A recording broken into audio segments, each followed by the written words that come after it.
आइ अहाँ लोकनिक समक्ष एकटा नव कविता प्रस्तुत कऽ रहल छी, जाहि कविताके शीर्षक अछि पलायनक खेती। तऽ कविता सुनू।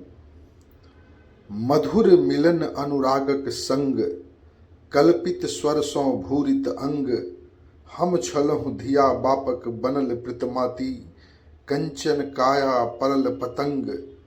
16 बरिख में बाबुल चिंतित, कैल कृपा बेईमानक अंक। बिकल घड़क घूनी आ बिचला खाम, धर्म बिकल अधर्मिक संग। मधुर मिलन अनुरागक संग, कल्पित स्वरसँ भूरित अंग। पातरि सूखल सोहर सूसल, पातरि सूखल सोहर रूसल, मैथिल माटिक काया सूखल। भेल पिया मोर विदेशिया गाँती, खुजल खोइछ परदेशक। आयल बसंत बरसातिक माया, लोढ़लहुँ फूल दगद भय काया।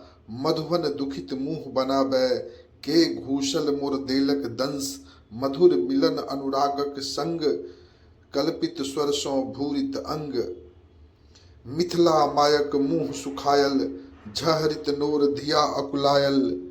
सोचू आबहु मिथिलाक बेटी, रोकू पुरुषक रोपल ई खेती। गावैथ दिलीप करुणा केर संग, भेल अन्हरिया गामक पंथ। मधुर मिलन अनुरागक संग, कल्पित स्वरसँ भूरित अंग। हम छलहुँ धिया बापक बनल प्रीतमाती, कंचन काया परल पतंग। मधुर मिलन अनुरागक संग। हर हर महादेव।